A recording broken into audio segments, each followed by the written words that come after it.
भाई हो ते पीर भाई मेरा तो खानदान, मेरा सारी रिश्तेदारी, मेरा सब कुछ तुसी ही हो ते तुहाडे नाल मैं दुख सुख दियां करदा ते देखो ना कि आपां नूं कोई मुखालिफ गल भी करे ते साडे करम इतना हुंदा है कि साडी वो मुखालिफ गल भी सानू रास आ जांदी खैर वो सिलसिला चल गया अल्लाह दे फजल नाल ते मैं हुण गुजारिश करना कि माल अपना वही है ਜਿਹੜਾ ਕਿ ਆਪਾਂ दीन ਦੇ ਰਸਤੇ ਤੇ ਖਰਚ ਕਰ ਦੇਵੀਏ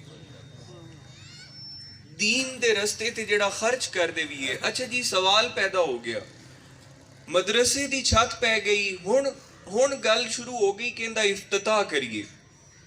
ਇਫਤਤਾਹ ਵੇਲੇ ਜਿਹੜਾ ਖਰਚਾ ਬਣਾਇਆ ਉਹ ਮਹੀਨੇ ਦਾ 10-12 ਲੱਖ ਰੁਪਇਆ ਖਰਚਾ ਬਣ ਗਿਆ। ਮੈਂ ਬੜਾ ਪਰੇਸ਼ਾਨ ਹੋਇਆ। ਮੈਂ ਕਿਹਾ ਭਾਈ ਹੁਣ ਇਹ ਜਿਹੜਾ ਮਹੀਨੇ ਦਾ 10-12 ਲੱਖ ਰੁਪਇਆ ਖਰਚਾ ਹੈ ਵਿੱਚੋਂ ਪੀਰ ਭਾਈਆਂ ਦੇ ਵੀ ਜ਼ਿੰਮੇ ਲਾਇਆ ਲੇਕਿਨ ਉਹ ਦਰਵੇਸ਼ਾਂ ਕੋਲੋਂ ਨਹੀਂ ਸਿਲਸਿਲਾ ਚੱਲ ਸਕਿਆ। ਉਹਨੂੰ ਵਕਤੀ ਤੌਰ ਤੇ ਮੈਂ ਰੋਕ ਦਿੱਤਾ। ਮੈਂ ਕਿਹਾ ਨਹੀਂ ਇਹਨੂੰ ਰੋਕੋ, ਉਹ ਨਹੀਂ ਸਹੀ ਇੰਤਜ਼ਾਮ ਬਣ ਸਕਿਆ। ਇੱਕ ਦਿਨ ਮੈਂ ਵਹੀਦ ਸਾਹਿਬ ਨੂੰ ਫੋਨ ਕੀਤਾ। ਵਹੀਦ ਸਾਹਿਬ ਉਸ ਵੇਲੇ ਸਕਾਟਲੈਂਡ ਮੌਜੂਦ ਹਨ।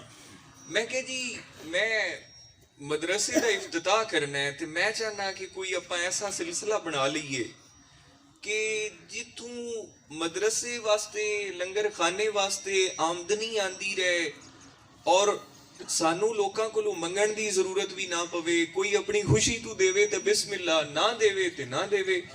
असी झोली चाह के हुण तवज्जो साडी बच्चियां दी तरबियत लू हट जावे ते बस झोली चाह के असी लोकां कोलों मंगदे रहिए ते मैं कि बड़ी परेशानी वाला काम है। ते मैं फोन कीता। मैं कि जी एक तारड़ है ਉੱਥੇ ਤੁਹਾਡੇ ਕੋਲ ਰਹਿੰਦਾ, ਉਹਦੀ ਇੱਥੇ ਜ਼ਮੀਨ ਪਈ ਏ 501 ਮੋਖੇ ਕਿਆਂ ਦੇ ਵਿੱਚ ਤੇ ਉਹ ਕੋ ਜ਼ਮੀਨ ਦਾ ਕੋਈ ਕੀ ਸਿਲਸਿਲਾ ਹੈ? ਅਗਰ ਉਹ ਵੇਚ ਦੇਣ ਤੇ ਅਸੀਂ ਉਹ ਜ਼ਮੀਨ ਖਰੀਦ ਲੈਨੇ